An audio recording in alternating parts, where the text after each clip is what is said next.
A millionaire stressed with his work is startled when suddenly a little 6-year-old beggar girl enters his office and with innocent eyes hands him a handwritten resume and pleads, "Sir, give me a job, I need money." He starts laughing, thinking it's a prank, and sends the girl away.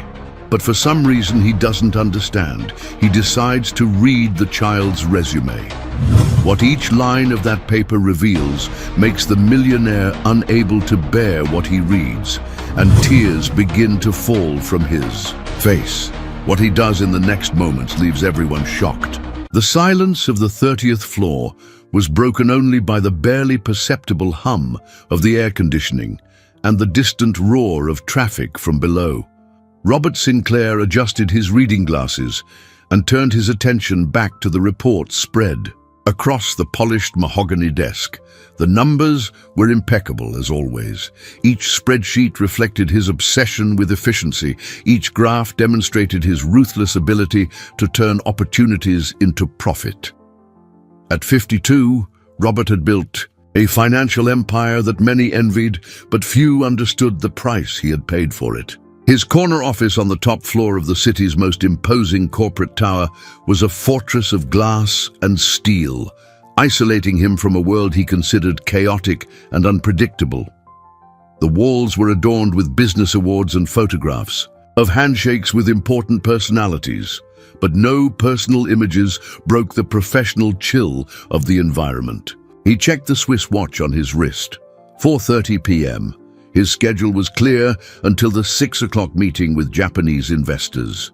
Enough time to review the contracts for the real estate project that would yield millions over the next 2 years. Robert opened the Italian leather briefcase and began to examine each clause with the meticulousness that had made him feared in the business world. It was then that the office door opened. Robert didn't even look up at first, assuming it was his secretary with some urgent document. But the silence that followed made him frown. Margaret always announced her presence with a discreet, "Excuse me, Mr. Sinclair." This silence had something different about it, something that finally made him raise his eyes from the papers. A small girl was standing in the doorway. For a moment, Robert was completely still, convinced he was seeing things. The child couldn't have been more than 6 years old, with messy brown hair held back by a worn-out hair tie. Her clothes were simple and visibly used, but clean, as if someone had taken special care to ensure she presented herself as best as possible. On her small feet, shoes that looked far too big for her. But it was what she held in her hands that most caught Robert's attention. A crumpled piece of paper, folded and refolded so many times that the crease marks were as deep as scars. The girl held it with both hands, as if it were the most precious object in the world. "Mister," she said, her clear voice cutting through the silence like a blade. "Please give me a job, I need money." Robert blinked several times, certain he was hallucinating from overwork. But the girl was still there, holding out the crumpled paper towards him with a determination that contrasted brutally with her age and size. "How did you get in here?" he finally managed to ask, his voice coming out harsher than he intended.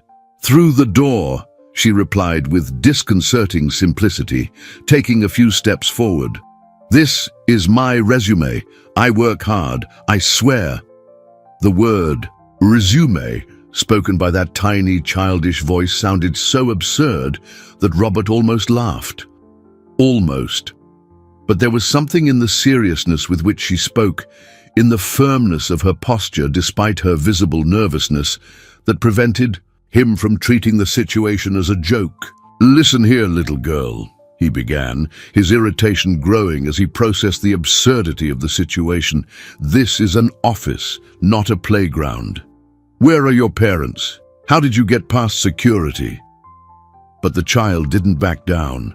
Instead, she took another step forward and placed the crumpled paper on the mahogany desk right next to the multi-million-dollar reports. "Please, mister," she repeated, her brown eyes shining with an intensity Robert couldn't comprehend. "I really need this job." And at that moment, something in Robert Sinclair's chest stirred. Something he had buried so deeply he had almost forgotten its existence. Robert stared at the girl for long seconds, his business mind trying to process the situation. Corporate pranks weren't uncommon in his world, but this was too elaborate, too specific. No competitor would be cruel enough to use a child this way. Or would they? "Is this a joke?" he asked, his voice laden with suspicion. "Did someone send you here?" The girl shook her head vigorously, making her messy hair dance around her small face. "No, mister, I came alone. I need to work to help my mom." The sincerity in her voice was unsettling. Robert had spent decades learning to identify lies and manipulations in the business world, but he couldn't detect any sign of falsehood in that child. That bothered him more than it should. He leaned back in his executive chair, creating more distance between them. The crumpled paper remained on his desk like an intruder among the organized documents. "How old are you?" he asked, trying to buy time while deciding whether to call security immediately. "6, she answered promptly, "but I'm strong and smart. I know how to do lots of things." Robert felt a pang of something he couldn't name. 6 years old, the same age Emily had been when... He cut off the thought abruptly. No, he wouldn't allow his mind to go down that path. Not again. "Children don't work," he said, his voice hardening, unpurposefully. "They have to study and play. Where is your mother now?" The girl's eyes filled with tears that she stubbornly refused to let fall. "She's sick. She can't work properly. And I stopped going to school a long time ago." The confession was like a punch to Robert's gut, a 6-year-old child who had stopped going to school. The concept was so wrong, so distorted from everything a childhood should be, that he felt his anger rise, not at the girl, but at the situation, at the world that allowed this to happen. "And you think you can work here?" he asked, gesturing to the sophisticated environment around them. "This is a multinational corporation, not a..." He stopped, realizing he was being cruel to a child who was clearly already facing unimaginable hardships. The girl nodded with renewed determination. "I can clean, I can organize papers, I can stay quiet in a corner. I won't bother anyone, I promise." Robert looked again at the paper on his desk. Curiosity, a feeling he hadn't experienced in a long time regarding anything that didn't involve profit, began to grow within him. "This resume," he said, pronouncing the word carefully. "Who helped you make it?" "Ms. Anne from the Haven helped me write the harder letters," the girl replied proudly, "but I told her everything I know how to do." Haven. The word echoed in Robert's mind. This child lived in a shelter, without a proper family, without resources, without the basic opportunities every child should have. And yet, there she was, 6 years old, trying to solve the problem herself. Against his better judgment, Robert reached out and picked up the paper. It was warm, as if it had been held tightly for a long time. The folds were deep, indicating it had been opened and closed many times, perhaps while the girl practiced what she was going to say. "What's your name?" he asked, still holding the paper without opening it. "Sophia," she replied, a small smile lighting up her face for the first time. "Sophia Diaz." "Sophia," Robert repeated, and the name felt strange on his lips. It had been so long since he had spoken to a child, so long since he had seen such a genuine smile. "And your mother? What's her name?" "Maria. Maria Diaz. She's the nicest person in the world, but she's very sick and the medicine is very expensive." The simplicity with which Sophia described her situation was heartbreaking.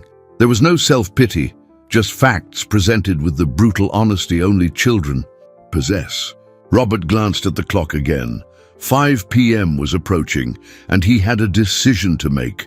Should he call security and send the girl away, returning to his safe, predictable routine?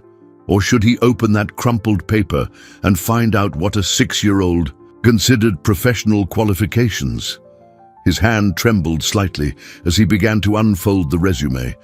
The paper unfolded with a dry rustle, revealing a stained and yellowed page, clearly torn from a school notebook. At the top, written in large, uneven letters in blue pen, read, "Sophia's Resume." The spelling error didn't diminish the seriousness with which it had been prepared. Robert adjusted his glasses and began to read, his expression gradually changing from skepticism to something far more complex. Name, Sophia Diaz. Age, 6, where I live, Mrs. Carmen's Haven. Things I can do. I can handle being cold without complaining. I can clean floors on my knees. I don't complain when I'm hungry.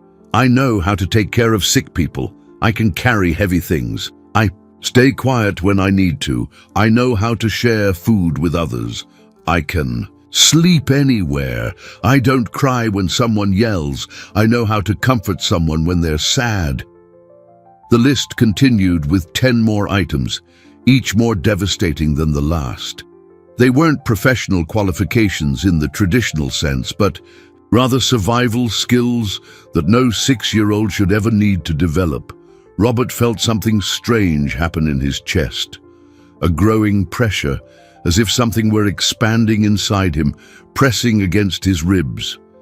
His hands began to tremble imperceptibly as he continued reading. Why I need to work. My mom is very sick and there's no money for medicine. She cries at night when she thinks I'm sleeping. I want to help her get better. I promise I'll work hard and won't cause any trouble for anyone. The handwriting changed at the end, becoming more rushed, as if Sophia was in a hurry to finish before someone stopped her from writing her deepest feelings. Please give me a chance. I am a good girl. Robert had to stop reading. His vision was blurring, and he realized with a shock that his eyes were filling with tears. Tears. He hadn't cried in over 5 years, since Emily's funeral. He had convinced himself he no longer had that capacity, that emotions were a weakness he had overcome. But there he was, a man who moved millions of dollars without blinking, being torn apart by a handwritten resume full of spelling errors. "Mister?" Sophia's small voice brought him back to the present. "Are you crying?" Robert quickly wiped his eyes with the back of his hand, trying to regain his composure. "No," he lied, his voice coming out hoarser than usual. "Just allergies." Sophia didn't seem convinced, but she didn't press him. Instead, she took a step closer to the desk. "Did you read everything? Did I forget anything important?" Robert looked at her, really saw her for the first time. Saw the determination in her brown eyes, the way she kept her shoulders straight despite being so small, the way her small hands clasped nervously as she awaited his answer. "Sophia," he began, then stopped, not knowing how to continue, how to explain to a 6-year-old that the world didn't work this way, that companies didn't hire children, that there were laws, regulations, protocols. "I need to think about this," he said finally, refolding the paper with excessive care. Sophia's eyes lit up with hope. "Does that mean maybe yes?" Robert felt his heart clench again. That hope on her face was so pure, so confident, that he couldn't bring himself to destroy it immediately. "It means I need to analyze your proposal properly," he replied, using corporate language as a shield against the emotions threatening to overwhelm him. Sophia smiled then, a smile so radiant it lit up the entire somber office. "Thank you, mister. I'll wait for you to decide. Can I come back tomorrow to find out the answer?" Before Robert could respond, Sophia was already running towards the door, her oversized shoes clattering on the marble floor. "Sophia!" he called. But she had already gone, leaving only the echo of her footsteps in the hallway. Robert was left, alone in his office, holding a handwritten resume that had changed something fundamental within him. For the first time in years, the numbers on the spreadsheets on his desk seemed completely irrelevant. He looked out the panoramic window at the city below, where thousands of people lived their lives, faced their problems, fought their battles. How many Sophias were out there? How many children carried responsibilities that shouldn't be theirs? And more importantly, what would he do with this information now that he could no longer pretend he didn't know? The meeting with the Japanese investors was a disaster. Robert, normally ruthless in negotiations, found himself distracted several times, his mind drifting to a 6-year-old girl and her impossible qualifications. When Mr. Tanaka asked about quarterly projections, Robert had to ask him to repeat the question twice. After the investors left, visibly displeased, Robert remained in his office long after normal hours. Sophia's resume was tucked away in the top drawer of his desk, but he couldn't stop thinking about it. Each handwritten line echoed in his mind, like a hammer against his carefully constructed conscience. I can handle being cold without complaining. What kind of life did a 6-year-old need to have to develop that skill? At 9 p.m., he finally decided to leave, but instead of taking the executive elevator directly to the underground garage, as he had done every night for 15 years, Robert went down to the ground floor. He needed to understand how Sophia had managed to bypass security. "Good evening." "Mr. Sinclair," greeted Marcus, the night security chief.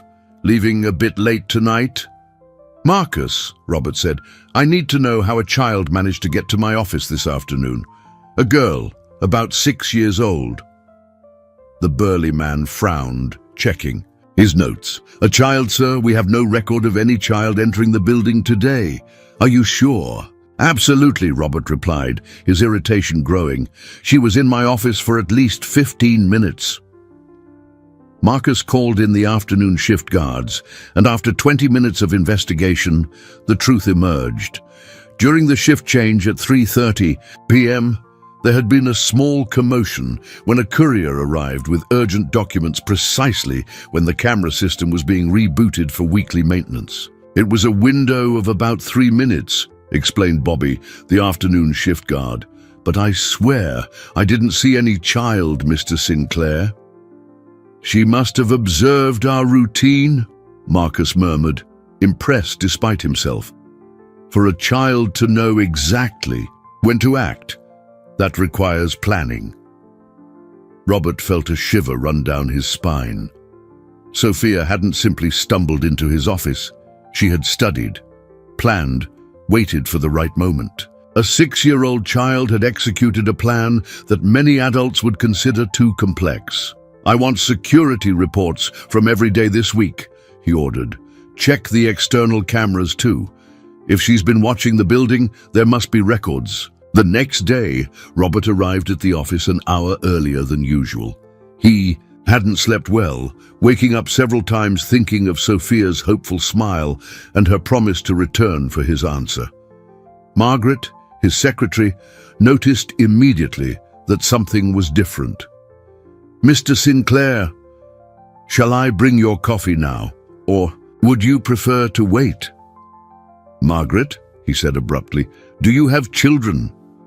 The question caught her by surprise. In 12 years working for him, Robert had never shown interest in her personal life. "I do, sir." "Two? Why do you ask?" If a 6-year-old child were forced to work to help her family, would that be normal? Margaret stared at her boss with growing concern. Robert Sinclair, discussing child labor, didn't fit the cold, calculating man she knew. "Sir, that would be terrible. Children that age should be in school, playing, being protected by adults, not taking on responsibilities that aren't theirs. And if this child lived in a shelter with a sick mother, there are social programs, charitable organizations, support systems for situations like that. Margaret replied, her voice gentle. "No child should have to carry that burden alone." Robert nodded slowly, processing the information. He spent the rest of the morning trying to focus on work, but his thoughts kept being interrupted by visions of Sophia. At 11 o'clock, Marcus brought the security reports he had requested.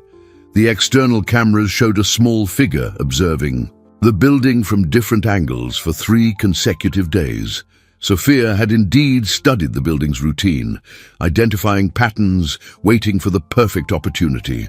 "She's persistent, I'll give her that," Marcus commented, pointing to an image where Sophia was sitting on a bench in the park across the street, clearly watching the comings and goings. 3 days in a row, always around the same time. Robert looked at the images with a mixture of admiration and sadness. A 6-year-old child shouldn't need to demonstrate this level of desperate determination. "Mr. Sinclair," Margaret said from the doorway, "there's someone here to see you. No appointment, but she insists it's important." Robert looked up and his heart quickened. Could it be Sophia, returning as she had promised? "Who is it?" he asked, trying to keep his voice steady. "A woman. She says her name is Maria Diaz and that she needs to speak urgently about her daughter." Robert's world stopped. Sophia's mother was here, and he had a feeling his life was about to change irrevocably. Maria Diaz was a woman who had once been beautiful, but who now carried the visible weight of battles no one should have to face alone. Her brown hair, the same color as Sophia's, was pulled back in a simple ponytail, and her clothes, though clean and well-kept, showed signs of prolonged wear. But it was her eyes that impressed Robert the most. Eyes that shone with a mixture of maternal determination and profound exhaustion. "Mr. Sinclair," she said, her voice firm despite her visible nervousness, "I apologize for bothering you, but I need to talk about my daughter Sophia." Robert gestured for her to sit in the chair opposite his desk, noticing how she moved carefully, as if each movement was calculated not to aggravate some pain. "Please, have a seat. Would you like some water or coffee?" "No, thank you," Maria replied, perching on the edge of the chair as if ready to bolt at any moment. "I came here because I found out Sophia came yesterday to make you a proposal."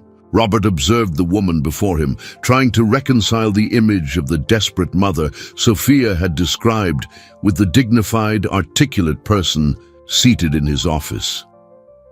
"She told me about the resume," Robert said carefully. "She's a very determined little girl." Maria's eyes filled with tears that she quickly tried to hide. "Mr. Sinclair, I didn't know she had done that. If I had known, I would have stopped her. Sophia is just a child. She shouldn't be looking for work. I came here to apologize and to assure you this won't happen again." "How did she know to make a resume?" Robert asked, his genuine curiosity evident in his voice.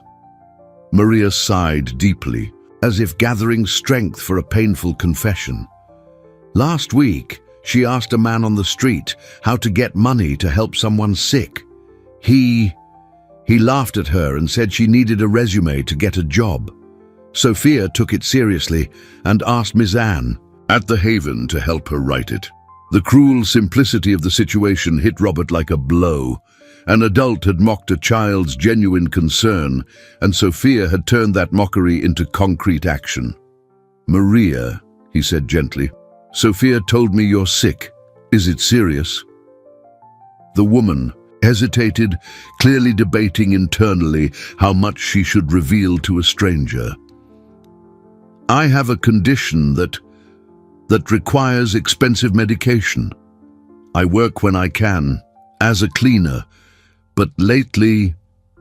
She paused, her hands trembling slightly. "Sophia shouldn't be worried about this. She's just a child. Where are you living now?" "At Mrs. Carmen's Haven. It's temporary, just until I can save enough money to rent a place of our own again." Robert felt a pang of something he hadn't experienced in years, genuine compassion mixed with an inexplicable urge to act. "Maria, may I ask a personal question?" "Sophia's father hasn't been in our lives for 3 years," she replied quickly, closing off that topic. "It's just the two of us now." The silence that followed was heavy with tension. Robert could see Maria struggling with pride and desperation, trying to maintain her dignity while facing impossible circumstances. "Mr. Sinclair," she said finally, "I also came here to ask that if Sophia comes back, please explain to her that children don't work, that she should focus on being a child while she can. I will find a solution to our problems." The dignity in Maria's voice, even in the face of adversity, touched something deep in Robert's heart. Here was a mother trying to protect her daughter's innocence while fighting alone against crushing forces. "And if there was a way to help?" he asked softly. "Without compromising your dignity?" Maria looked at him with suspicion. "Sir, with all due respect, men like you live in a very different world from ours. I don't know what your intentions are, but I can't afford to trust promises that may not be kept. Sophia has suffered too many disappointments." Maria's frankness was like a slap in the face to Robert. She was right. He lived in a bubble of privilege, insulated from the realities people like her faced daily. "Were you working before you got sick?" he asked, changing tack. "I was a nurse. I worked at St. Luke's Hospital for 8 years before my condition worsened." St. Luke's Hospital.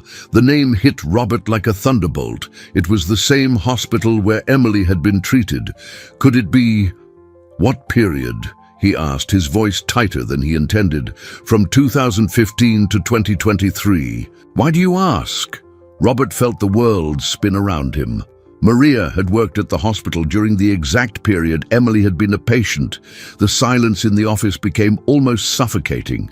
Robert stared at Maria with an intensity that made her shift uncomfortably in her chair. 2015 to 2023. Emily had died in 2018 after 2 years of treatment at St. Luke's Hospital. "Mr. Sinclair?" Maria asked, concerned by the sudden pallor that washed over his face. "Are you all right?" Robert had to lean on the desk to keep his balance. The memories he had buried so deeply began to emerge like furious ghosts. Emily in the hospital corridors, small and frail in the white bed, the kind nurses who cared for her with such affection. Do you remember a little girl named Emily Sinclair?" he asked, his voice a hoarse whisper. Maria's eyes widened with recognition and surprise. She brought her hand to her mouth as if trying to hold back words that were about to escape. "Emily," she murmured. "The girl from pediatric oncology. Blonde hair, blue eyes. She loved to draw butterflies." Robert felt as if he'd been punched in the stomach. His legs trembled, and he had to sit down heavily in his executive chair. "She was your daughter," Maria said, not as a question, but as a confirmation of a painful truth. "I remember you now, always in the hallway, always on the phone, always working," Robert completed bitterly, "always thinking that if I closed one more deal, if I made 1 more million, I could somehow buy her more time." The tears Robert had held back for years finally began to fall. There he was, the man who intimidated boards of directors and made CEOs tremble, crying in front of a woman he barely knew. "Mr. Sinclair," Maria said gently, her voice filled with a deep compassion that came from the experience of one who knew pain. "I remember Emily talking about her daddy. She said you worked to make enough money to get her healthy again." "And I couldn't," Robert said, his voice broken. "I spent millions on experimental treatments, on the best doctors in the world, and I couldn't save her. She knew you loved." Maria replied softly. "Children know these things, even when adults have a hard time showing it." Robert looked up at Maria, truly seeing her for the first time. no longer as the desperate mother of an intrusive child, but as someone who had witnessed the worst moments of his life, someone who had cared for his daughter when he was too busy trying to save her in other ways. "You took care of her," he said, not as a question, but as a recognition. "I worked the night shift," Maria confirmed. "Emily had trouble sleeping, so I would sit with her, tell her stories, help her with her drawings. She was a special little girl." "She was," Robert agreed, his voice barely audible. "She would be Sophia's age now." The parallel struck them both like a bolt of lightning. One child lost, another child in danger, a nurse who had cared for the first, now desperately needing care for the second. "This isn't a coincidence," Robert murmured.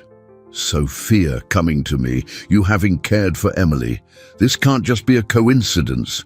Maria stared at her hands for a long moment before replying.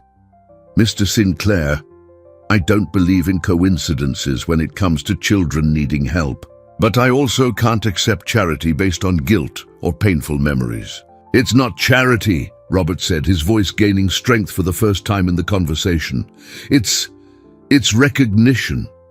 You cared for Emily when I didn't know how. Let me care for Sophia now." "Care for her how?"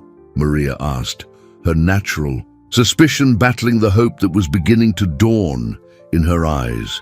Robert stood up and walked to the window, looking out at the city below. How many Emilys were fighting in hospitals right now?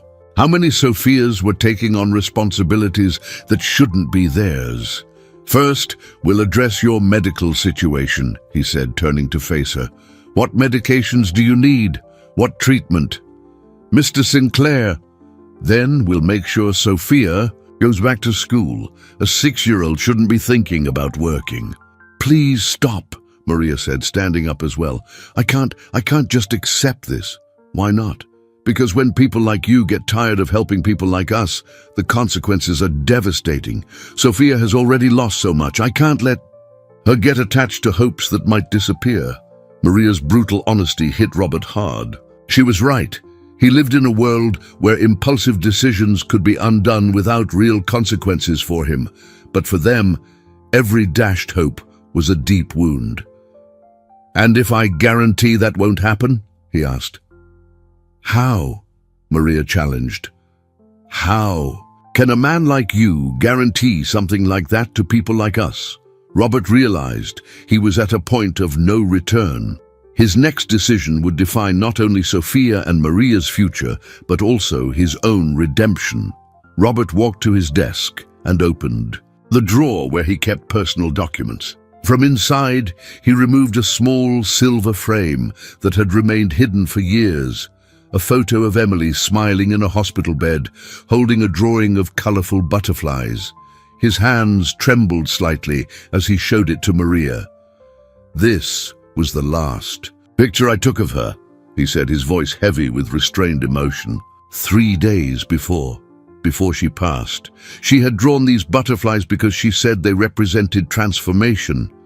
That one day she would transform into something free and beautiful. Maria looked at the photo, and her tears finally fell. She remembered that day, that drawing, that conversation about butterflies. "She told me she wanted to give that drawing to her daddy, but that he was always too busy," Maria murmured. "I told her that parents sometimes show love in different ways, even when they can't be present." Robert closed his eyes, the pain of loss mingling with the guilt he had carried for years. "I was busy trying to save her the only way I knew, with money, with connections, with power, but I forgot to simply be present. I forgot to be a father." He put the photo back in the drawer and picked up his cell phone, dialing a number he knew by heart. "Dr. Hamilton, Robert Sinclair. I need you to see a patient for me." "No, it's not for me. It's for someone very important." "Would this afternoon be possible?" "Excellent." Maria watched, torn between hope and fear. "Mr. Sinclair, I can't afford a private consultation with Dr. Hamilton. He's one of the most expensive doctors in the city." "You're not paying for anything," Robert replied, already dialing another number. Margaret, I need you to cancel all my appointments for today. I have something more important to do. For the first time in 15 years of working together, Margaret was speechless. Robert Sinclair cancelling meetings for something more important than business was like seeing the sun rise in the west.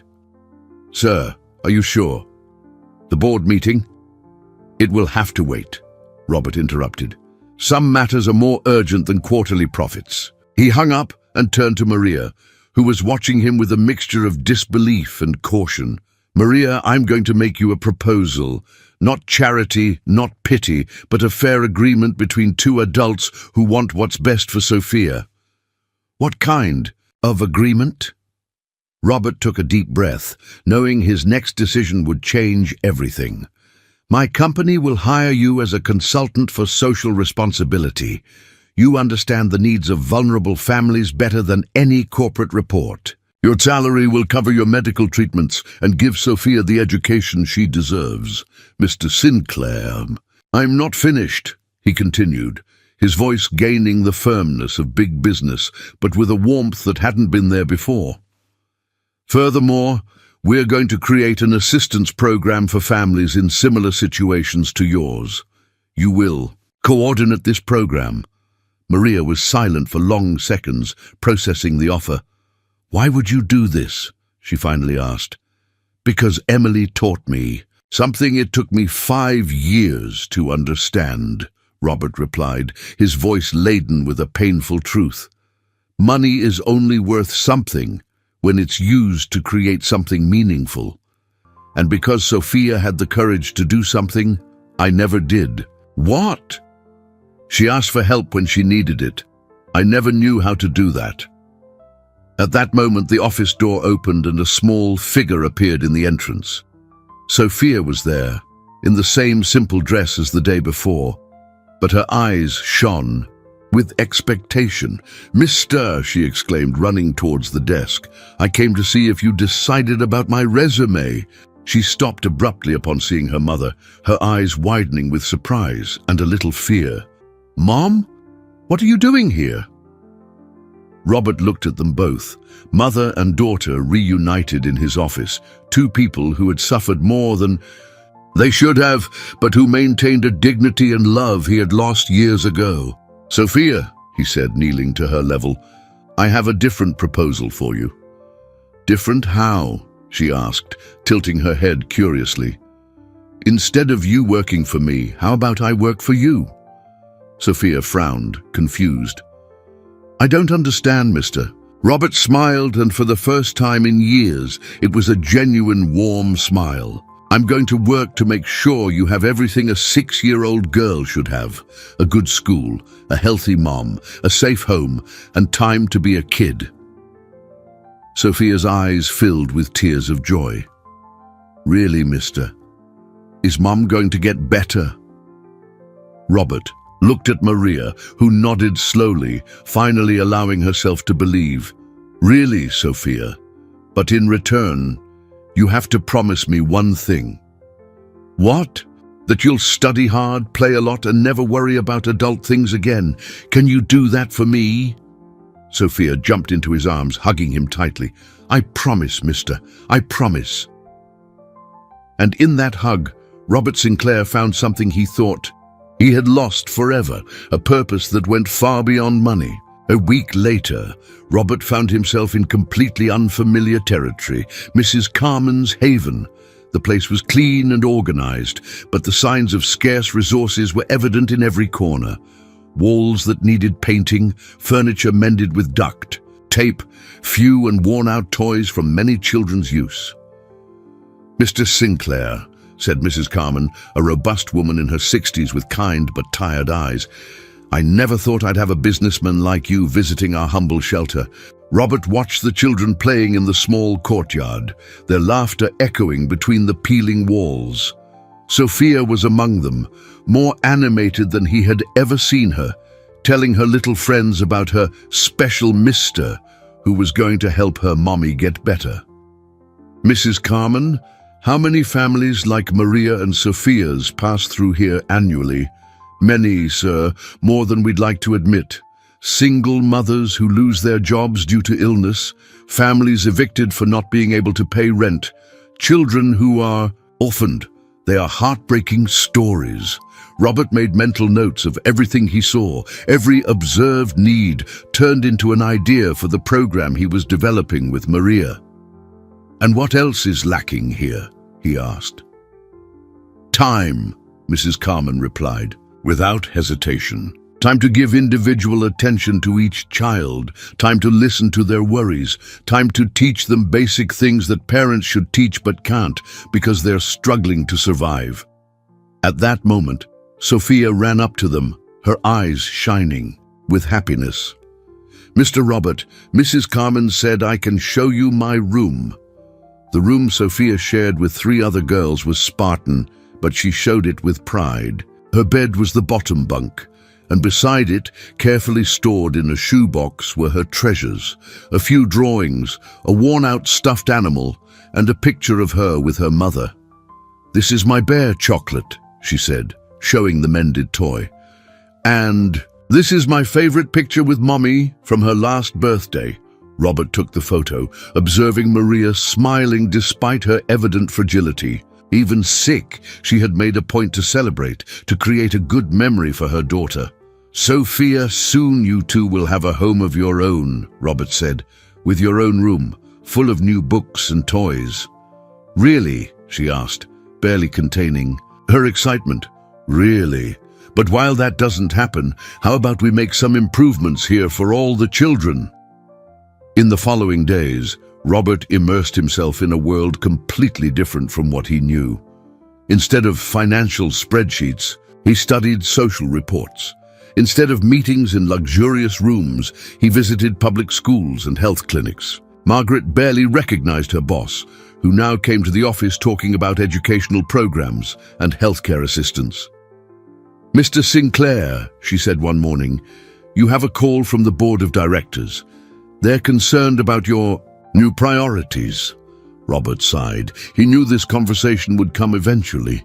"Schedule a meeting for this afternoon, Margaret." It's time they understood that this company is about more than just generating profits.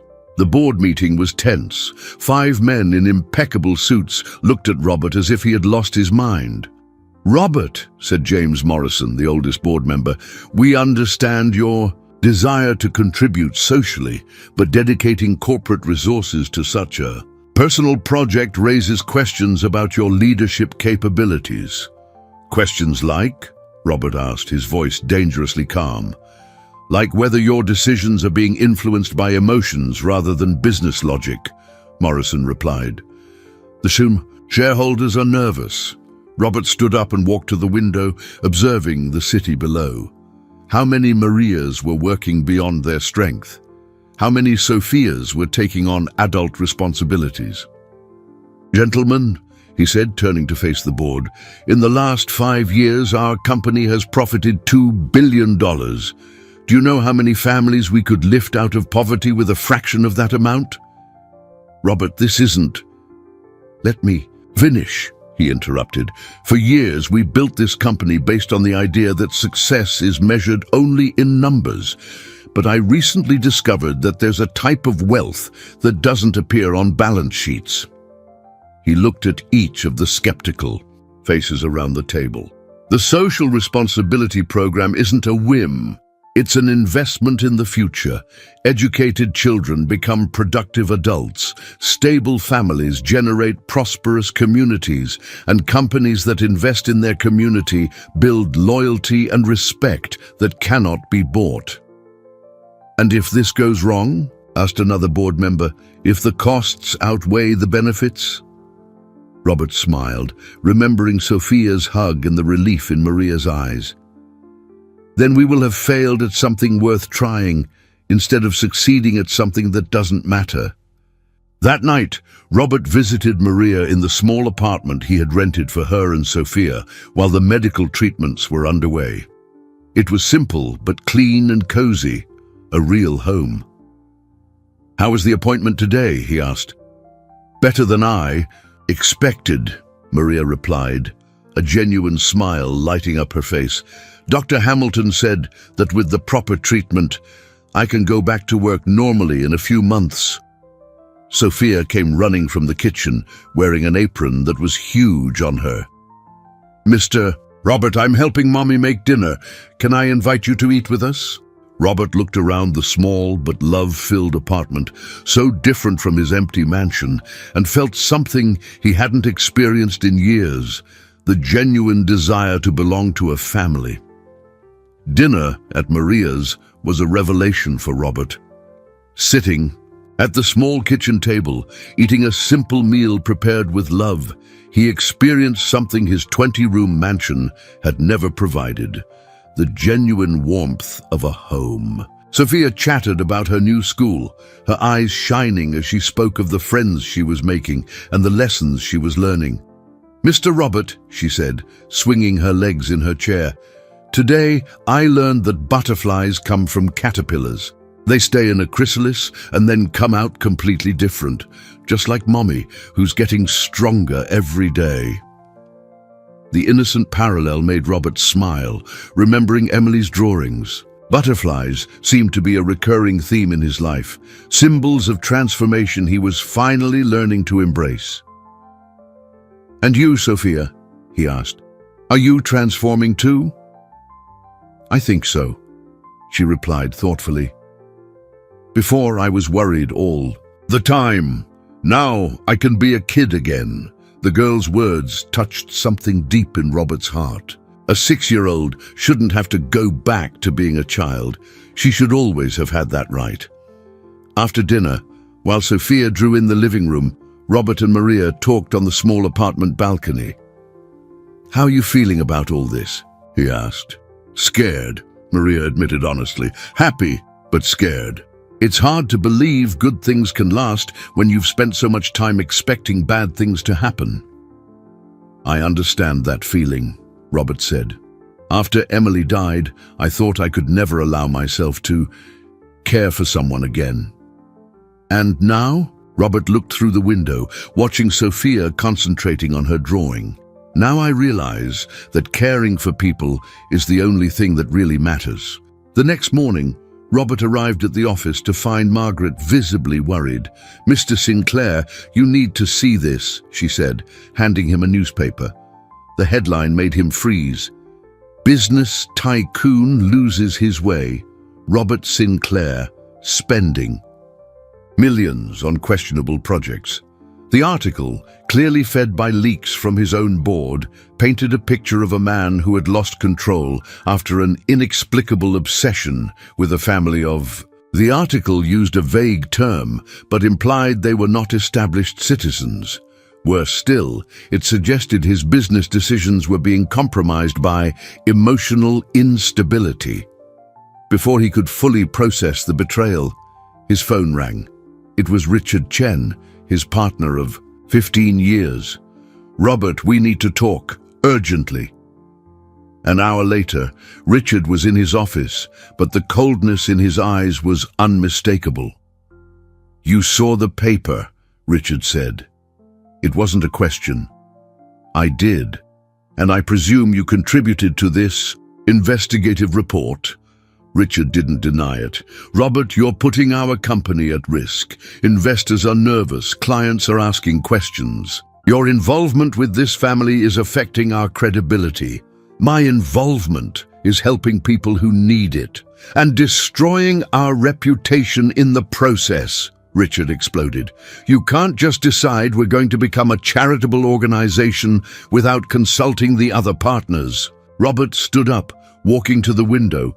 Below, the city pulsed with life, millions of people living their stories, facing their battles. How many Mariahs were working beyond their strength? How many Sophias carried burdens they shouldn't carry? Richard, in 15 years of partnership, have you ever seen me make a bad business decision? No, but then trust me now. This program isn't charity. It's social investment with a guaranteed return. What kind of return? Robert turned to face his partner. The kind that doesn't show up on spreadsheets, but builds lasting legacies. Richard shook his head, frustrated. "You've changed, Robert, and I'm not sure it's for the better." "You're right," Robert agreed. "I have changed. I've discovered there's more to life than accumulating money. And if the other investors don't agree with your new philosophy?" The question hung in the air like a veiled threat. Robert knew exactly what Richard was insinuating: a vote of no confidence, an attempt to remove him from the leadership of the company he had built. "Then we'll have an interesting conversation at the next board meeting," Robert replied calmly. After Richard left, Robert was alone with his thoughts. For the first time in his career, he faced the real possibility of losing control of the company he had built. The irony wasn't lost on him. Just when he had finally found a true purpose for his wealth, it was being threatened. His phone rang. It was Maria. "Robert, I saw the paper. Are you okay?" The genuine concern in her voice touched him deeply. When was the last time someone had cared about his well-being, not his money or power? "I'm facing some challenges," he admitted. "Because of us?" Robert closed his eyes. It would be easy to lie, to say no. But Maria deserved honesty. "Partially. But don't feel guilty about it. This is a fight I need to face. And if you lose, then I'll lose fighting for something I believe in." That night, Robert didn't go home. Instead, he drove to Maria and Sophia's apartment. He found them in the living room, Sophia doing homework, while Maria prepared materials for her new role as coordinator of the social program. "Mr. Robert," Sophia exclaimed, running to hug him. "Mommy said you might be in trouble for helping us." Robert knelt, looking into the girl's worried eyes. "Sophia, sometimes doing the right thing brings challenges, but that doesn't mean we should stop doing it. Are you going to keep helping us?" Robert looked at Maria, who watched the scene with tears in her eyes.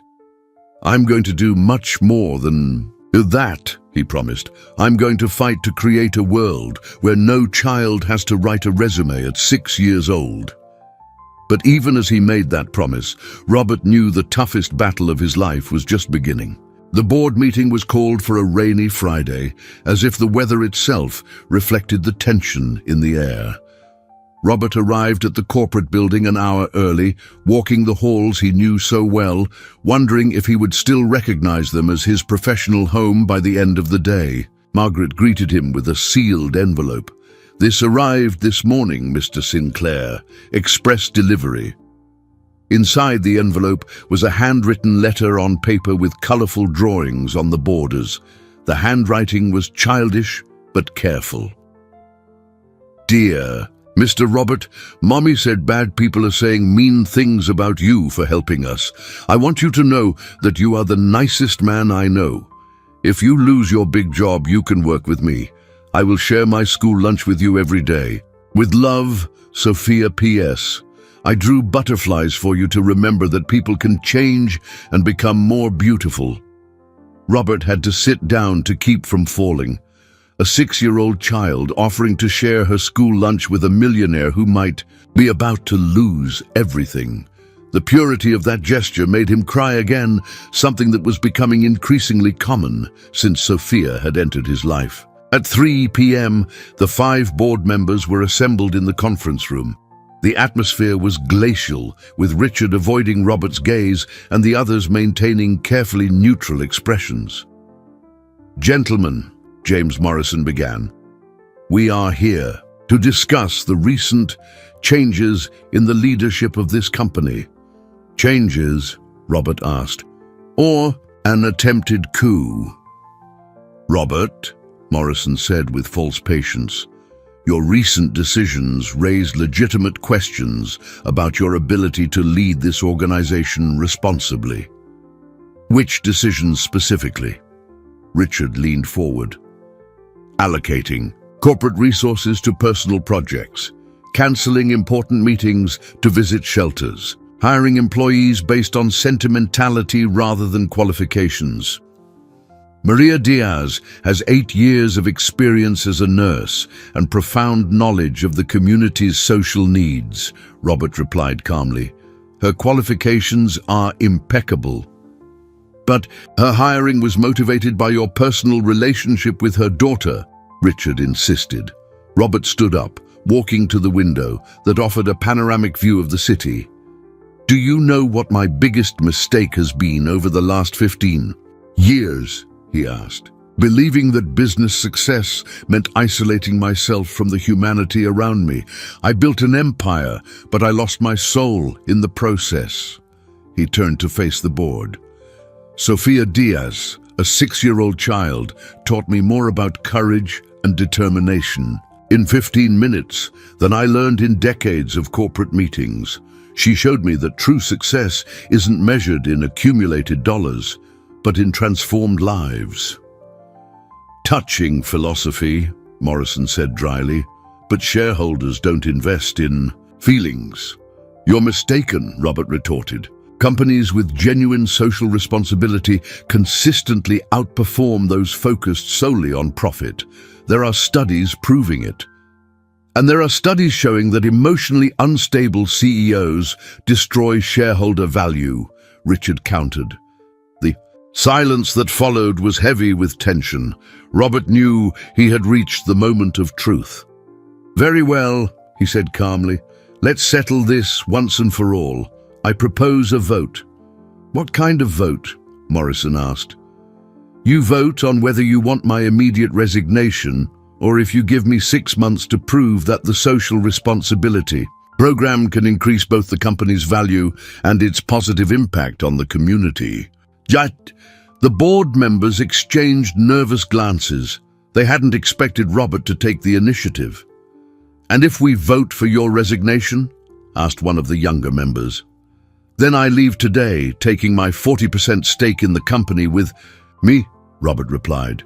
You can continue focusing exclusively on profits.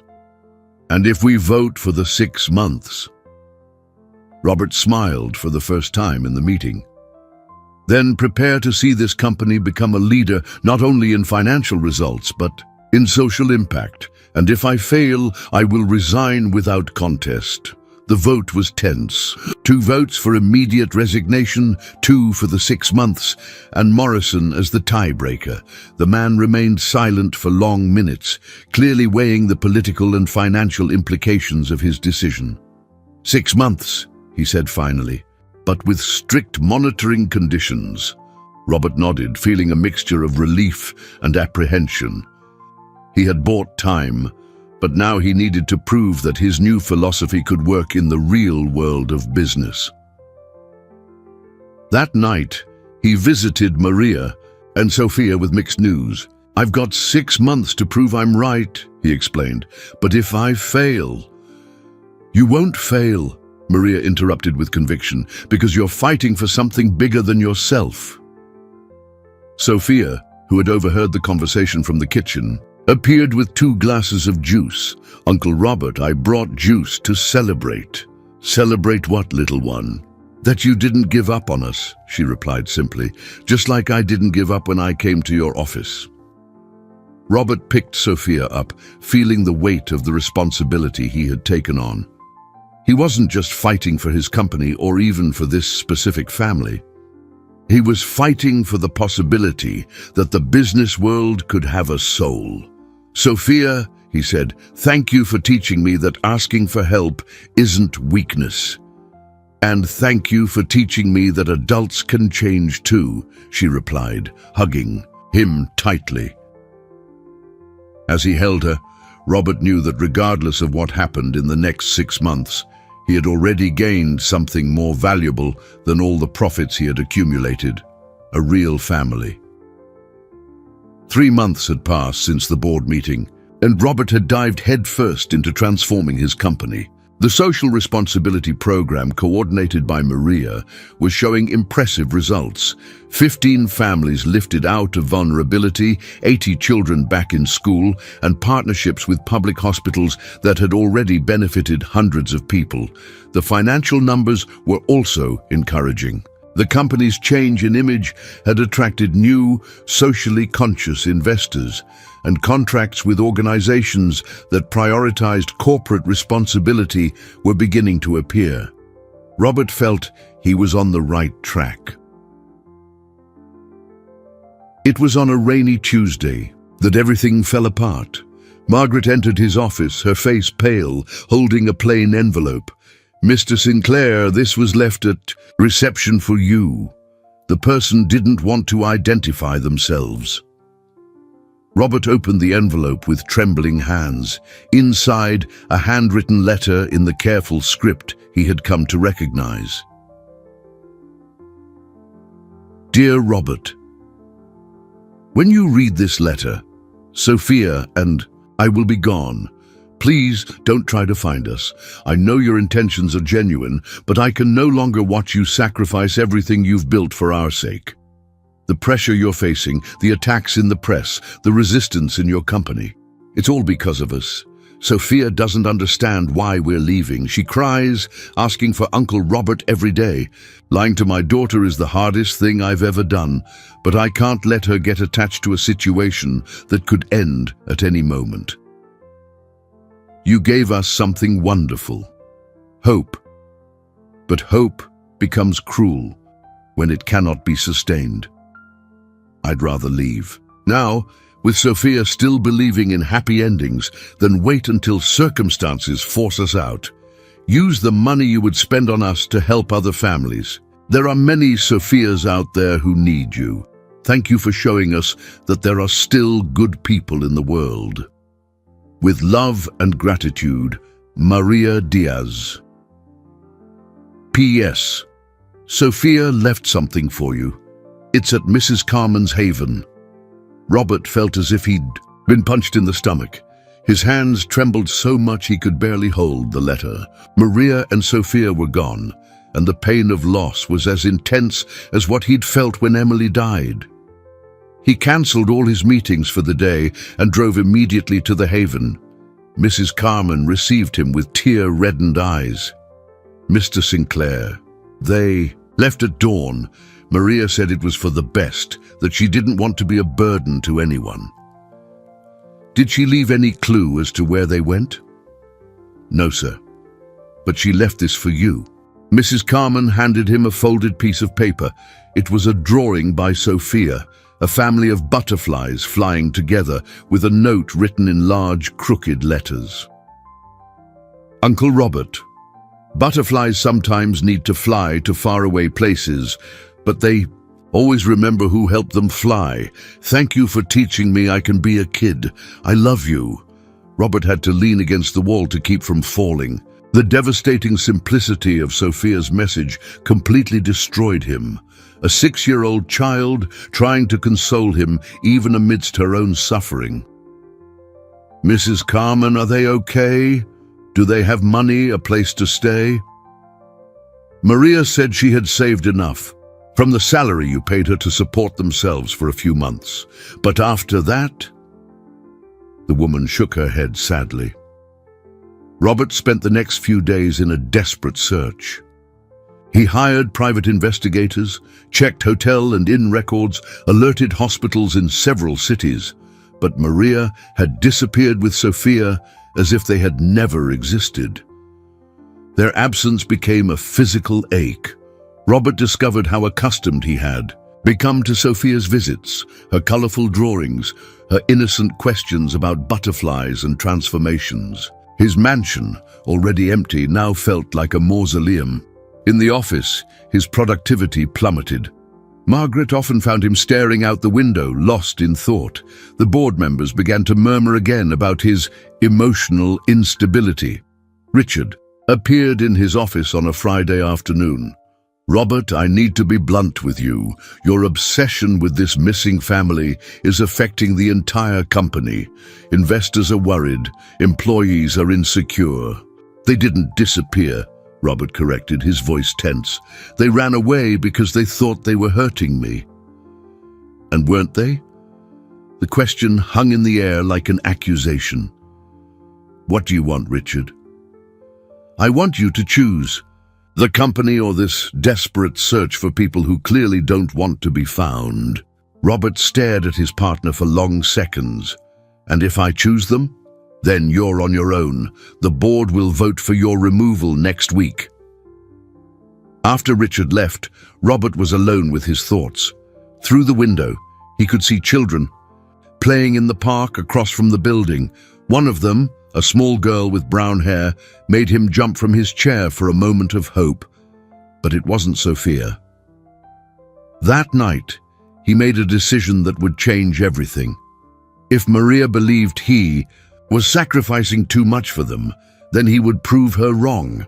He would prove that some things were more important than money or power. Robert Sinclair was about to make the riskiest bet of his life, a bet where the prize wasn't profit, but the chance to bring back the two people who had become his true family. But first, he needed to find them, and for that, he was willing to sacrifice everything he had built. Robert didn't sleep for 3 consecutive nights. On Monday morning, he called an emergency meeting of the board of directors. When he arrived at the conference room, he found not only the 5 board members, but also lawyers and auditors, a clear indication that the decision to oust him had already been made. "Gentlemen," Robert said, his voice surprisingly calm for someone who was about to lose everything, "I came here to make a proposal." "Robert," Morrison interrupted, "before you say anything, you need to know that we've already decided." "I want to sell my stake in the company," Robert said, cutting him off. The silence that followed was absolute. Richard blinked several times, as if unsure he had heard correctly. "Sell?" he asked. 40% of the company. Why?" Robert sat down calmly, as if discussing the weather. "Because I've discovered there are more important investments than financial return." He placed a folder on the table. "Here is my proposal. I sell my stake for $800 million, 15% below market value. The money will be used to create a permanent social assistance fund, and I resign from all executive positions." The lawyers began to whisper among themselves, but Richard was staring at Robert with a mixture of shock and admiration. "Are you serious? $800 million? Completely serious. But there's one condition." "Which is?"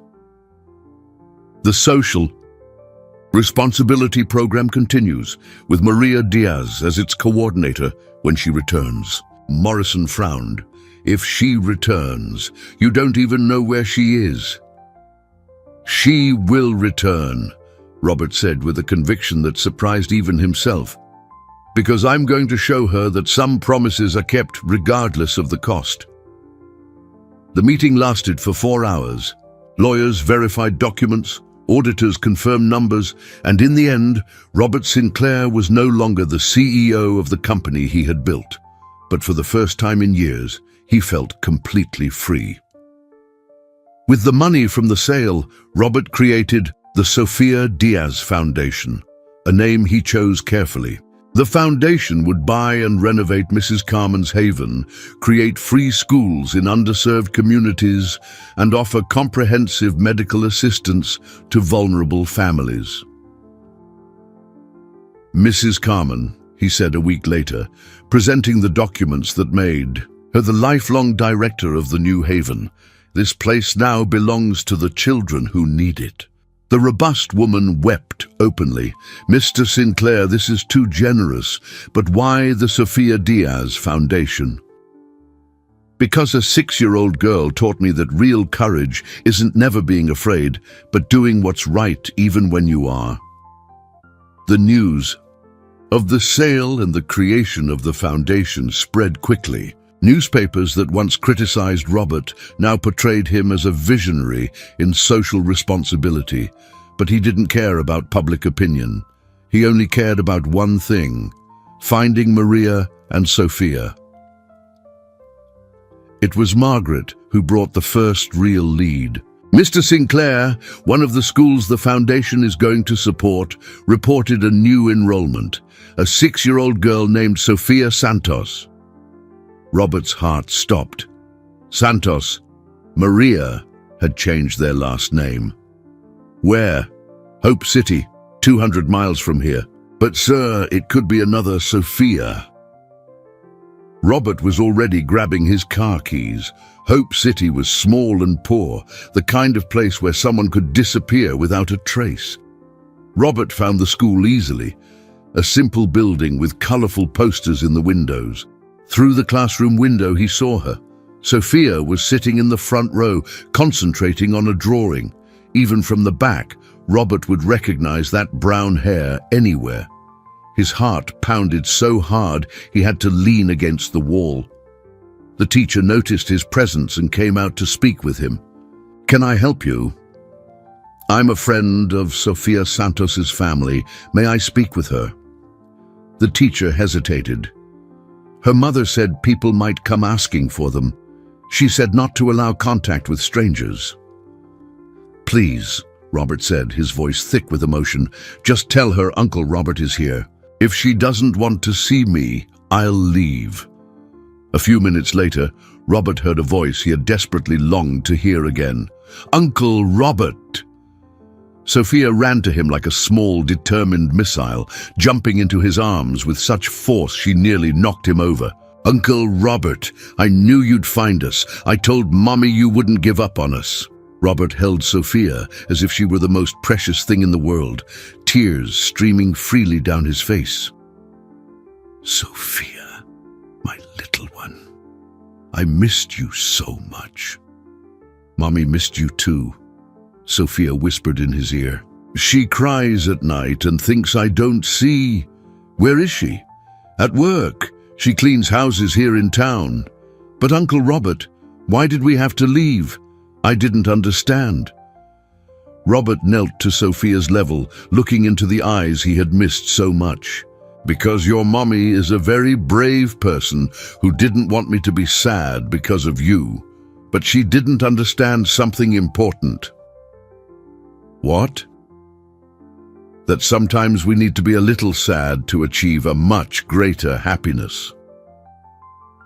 Sophia frowned, trying to understand. "And did you achieve it?" Robert smiled, the first genuine smile in weeks. "I'm about to, Sophia, if your mommy lets me." That afternoon, when Maria returned from work to the small house they had rented, she found Sophia drawing at the kitchen table, more animated than she had been in weeks. "Mommy!" Sophia cried. "I have a surprise for you!"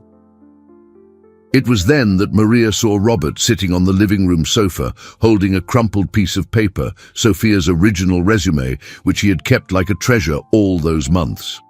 Maria stopped in the doorway, her expression quickly shifting from shock to confusion, then to a mixture of joy and fear.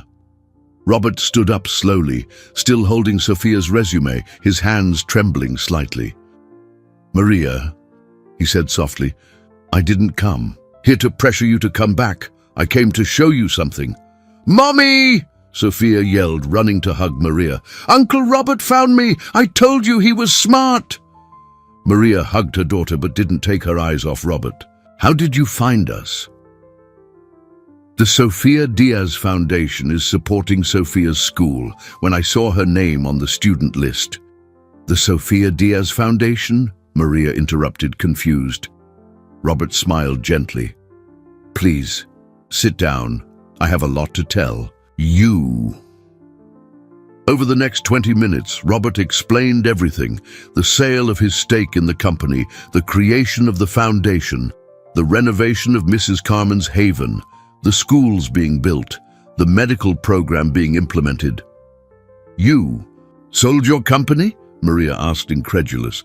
40% of it. Enough to fund the foundation for decades. But why? You lost everything you built." "No," Robert interrupted, looking at Sophia, who was drawing quietly on the floor. "I found everything that truly matters." Maria sat down heavily in her chair, trying to process the information. "Robert, you didn't have to do this, not for us." "It wasn't just for you," he said, sitting beside her. "It was for all the families going through what you went through. It was for me too. I discovered that building a financial empire means nothing if you don't have a family to share your achievements with." "A family?" Maria repeated, her voice barely audible. Maria, I know I'm asking a lot, that you have every right to doubt my intentions after everything that's happened, but I want you to know that my commitment to you both no longer depends on money or social standing. It depends only on the love I feel for you both. Maria's eyes filled with tears. Robert, you don't understand. I didn't run away just because of your company. I ran away because I was getting too attached to you and Sophia too, and I couldn't let myself dream of something that might not be real. Why wouldn't it be real? Because men like you don't fall in love with women like me. Because rich men don't adopt poor families. Because happy endings happen in fairy tales, not in real life. Robert knelt before Maria's chair, taking her hands gently. Maria, look at me. In the past few months, you two have taught me more about love, courage, and hope than I learned in 52 years of life. Sophia showed me that asking for help is an act of courage, not weakness. And you showed me that dignity and strength can coexist with vulnerability. Robert, let me finish, he said softly. I'm not offering charity or doing a favor. I'm asking for a chance to be part of your family, not as a benefactor, but as someone who loves you unconditionally. Sophia, who had been listening to the conversation while drawing, approached them. Mommy, can Uncle Robert be our real daddy? I drew us as a family, she said, showing a drawing where 3 figures holding hands smiled under a sky full of butterflies. Maria looked at the drawing, then at Robert, then at her daughter. The 3 people she loved most in the world were there in her small living room, offering her something she hadn't dared to dream of, a complete family. Sophia, she said, her voice choked with emotion, would you like Uncle Robert to live with us? Forever? Sophia asked, her eyes shining. Robert looked at Maria, waiting for her answer. Forever, Maria confirmed, finally allowing herself to believe. Sophia shrieked with joy and jumped into Robert's arms, who also hugged Maria, forming a circle of love that seemed unbreakable. But Robert, Maria said, still nestled in the embrace, are you sure? Your life will change completely. My life has already changed completely, he replied. The day a brave little girl walked into my office with a handwritten resume and taught me that true success is measured in smiles, not dollars. And if people say you've lost everything, Robert smiled, looking around the small house that would now be his home. Then they haven't understood that I've gained everything. That night, while Sophia slept peacefully in her room, Robert and Maria sat on the porch, planning their future. The foundation will help many families, Maria said. But how will it work in practice? You'll coordinate everything. You know people's real needs better than any consultant, and I'll learn from you how to make a real difference. And us? What will our life together be like? Robert took Maria's hand, intertwining his fingers with hers. It will be real, Maria, not a fairy tale, but something better, a love story built on honesty, mutual respect, and the commitment to create a better world for Sophia and for all children who need hope. Maria rested her head on Robert's shoulder, finally allowing herself to believe that some stories really can have happy endings.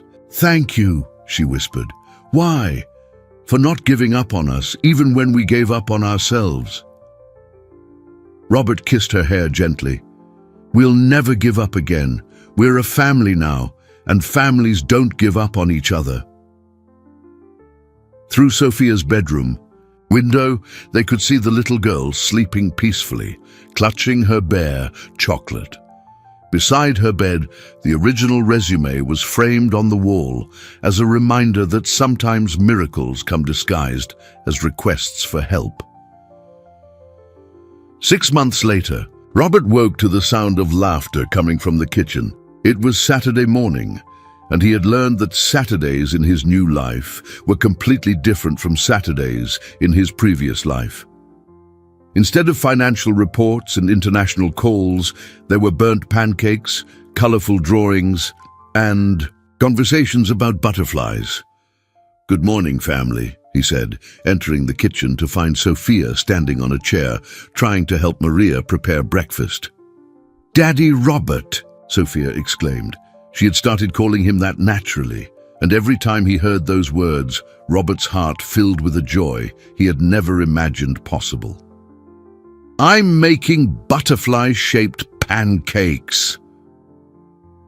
Robert looked at the misshapen batter in the pan and smiled. "It's looking perfect, Princess."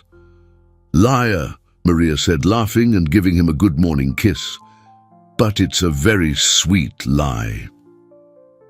The house they had bought together was modest compared to the mansion Robert had sold, but it was filled with something his old house had never had: life. The walls were decorated with Sophia's drawings, family photographs, and certificates from the schools the Sofia Diaz Foundation had inaugurated.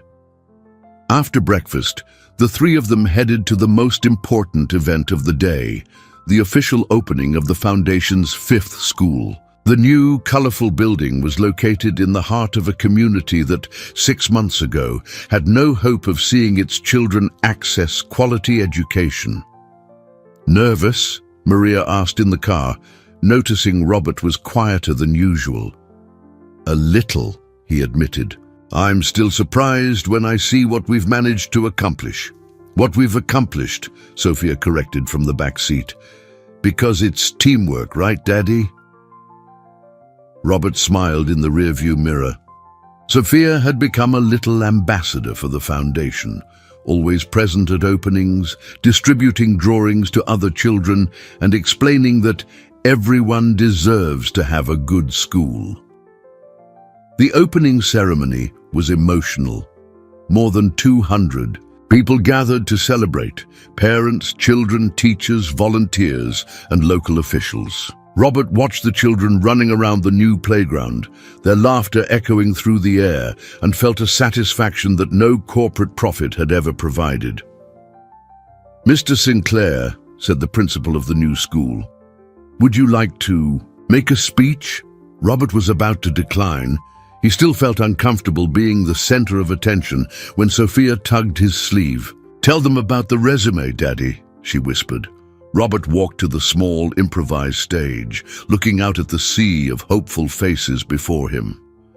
"A year ago," he began, his voice gaining strength, "a very special little girl walked into my office with something she called a resume. On that handwritten paper, she didn't list professional experiences or technical qualifications. She listed her ability to endure cold, to care for sick people, to not complain when she was hungry." The audience was completely silent. That little girl taught me that the true qualification for changing the world isn't found in diplomas or bank accounts. It's in the courage to ask for help when we need it, in the determination to protect those we love, and in the ability to turn hardship into strength. He looked at Sophia, who was smiling proudly beside Maria. "Today, we inaugurate another school because we believe that every child deserves to have their real qualifications recognized, their creativity, their curiosity, their infinite capacity to dream and transform the world." The applause was warm and prolonged, but Robert barely heard it. He was focused on Sophia, who was running towards him with a paper in her hand. "Daddy, I made a new resume," she said, handing him the paper. Robert read it aloud so everyone could hear. Sophia Sinclair Diaz's resume. Age, 7 years old. Qualifications: know how to make sad people happy. I can draw colorful butterflies. I know how to share toys and snacks. I can tell funny stories. I know how to give hugs that heal. I can help other children not be afraid. I know that families of the heart are as real as families by blood current. Job: happiest daughter in the world. Future plans: help Daddy and Mommy make more children happy. Robert's eyes filled with tears as he read. Sophia had changed her last name to include both his and Maria's, symbolizing the complete union of their lives. "This is the most impressive resume I've ever seen," he said, hugging Sophia as the crowd applauded again. Later, at the end of the day, the family was in the foundation's garden, planting a commemorative tree. It was a tradition to plant a tree with each new school opening, symbolizing growth and hope. "Daddy," Sophia said, her small hands helping to steady the sapling in the soil. "Will the butterflies like this tree?" "They will, Princess. And when it grows, many butterflies will come to make their cocoons here, and then they'll fly to new places." "That's right. But they'll always come back to visit the tree that sheltered them." Sophia nodded, satisfied with the explanation. Maria approached, enveloping Robert and Sophia in a group hug. "What are you thinking about?" she asked, noticing Robert's contemplative gaze. "About how a 6-year-old girl managed to save a 52-year-old man," he replied. "And about how sometimes the best deals in life don't involve money." "What was the best deal of your life?" Sophia asked. Robert looked at his wife and daughter, then at the foundation building, where children still played in the courtyard, finally free to just be children. "Trading a life built on numbers for a life built on hugs," he said. "It was the most profitable investment I've ever made." As the sun set, painting the sky in shades of gold and pink, Robert Sinclair Diaz watched a butterfly land on the tree they had just planted. For a moment, he thought of Emily, of the nurse who had cared for her, of the brave little girl who had walked into his office, and of the family he had gained by learning to open his heart. Sophia's original resume, now framed on the wall of his new office at the foundation, was no longer just a desperate plea for a job. It was a daily reminder that sometimes miracles come disguised as requests for help, and that true wealth is measured in transformed lives, not accumulated fortunes.